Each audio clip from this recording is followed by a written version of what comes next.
Footballers frequently refer to spectators as a 12th man, implying that they may exert additional influence from the stands. The contribution of the supporters can occasionally be deciding elements in a team's victory. Sometimes, however, members of the crowd can make an impact that is either unwelcome or unexpected. Hello everyone, and welcome to another video. Today we'll be looking at when football fans cross the line. Yeah, you heard it right. Scotland fans ransack Wembley. Nobody enjoys defeating the English more than the Scottish. In 1977, when Scotland defeated England 2-1 at Wembley to win the home championship and send the title north of the border, the Tartan Army's jubilation could not be contained to the stands.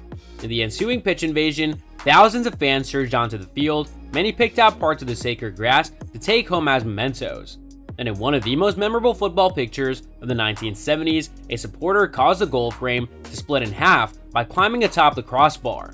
Swedish fans' silent protest. The atmosphere for a derby match anywhere in the world would be expected to be boisterous, and the Stockholm Derby would be no exception. Last season though, the first 10 minutes of a match between local rivals, Djurgården and AIK, were played amid perfect quiet from the 24,000 fans in the Rosunda Stadium.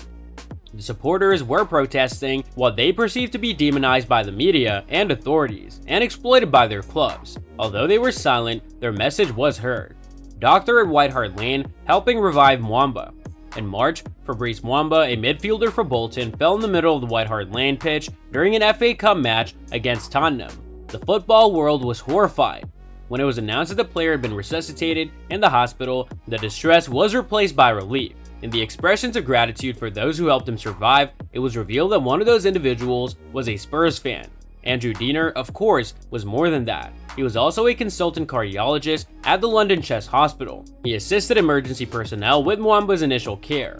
Everton fan handcuffs himself to post. Everton's 1-0 victory over title challengers Manchester City in February would have been impressive enough on its own, but one Goodison Park supporter made the game much more memorable. John Foley, a local resident, raced onto the field 5 minutes before the end of the first half, and before anyone could stop him, tied himself to one of the goalposts. Foley protested his daughter's unfair dismissal from low-cost airline Ryanair for almost 5 minutes until his bonds were broken with a bolt cutter.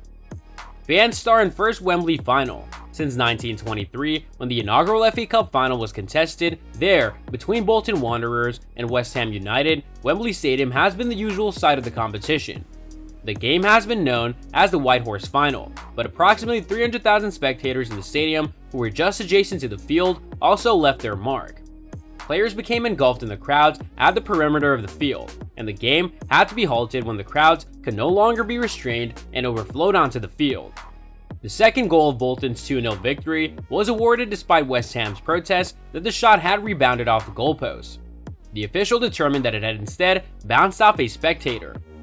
Magdeburg fans know where the goal is. In recent years, both the amount and quality of fan choreography at football events have increased significantly. Every England match at Wembley is preceded by the home crowd displaying two enormous St. George flags by holding up colored cards. In the most recent Milan derby, fans of AC and Inter displayed large banners taunting the opposing team that occupied most of the space behind the goals. And Borussia Dortmund supporters unveiled a massive skull before kickoff to create an appropriately scary environment. Fans of the German fourth-tier club, FC Magdeburg, were able to end their team's 5-match goal drought by bringing giant fluorescent arrows to the stadium to indicate where the goal was. Pig's head for Luis Figo. Objects can be thrown into the field when the excitement of a match gets too much for certain spectators, whether due to rivalry between the teams on the field, dislike for a particular player, or too many pre-match cocktails. During Real Madrid's 0-0 draw with Barcelona in 2002, surely the most renowned and infamous projectile ever launched onto the field of play was launched from the stands. One Nou Camp fan, disgusted by the sight of former Barca star Luis Figo playing for Real Madrid, threw a pig's head onto the field as Figo was about to take a corner kick. Like a humorous projectile obscures the gravity of other matters, such as the whiskey bottles aimed at former World Player of the Year, but seriously, the head of a pig? Incredible. Sepp Blatter feels British wrath. London 2012 was acclaimed as a resounding success in part because of the enthusiastic welcome the British populace extended to the rest of the world throughout the games. It appears that everyone received it except for one individual. At the women's football final at Wembley, FIFA president Sepp Blatter was jeered by the 80,000 strong crowd, a record for a women's Olympic football game. Blatter once suggested that female footballers should wear tighter shorts to increase their marketability.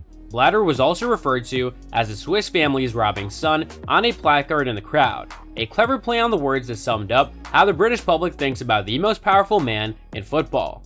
So that's all from today's video. If you enjoyed it, remember to leave a like, subscribe, and ring that bell icon so that you never miss our upcoming videos. And don't forget to share your thoughts in the comments section below. Stay tuned, and we'll catch you in the next video.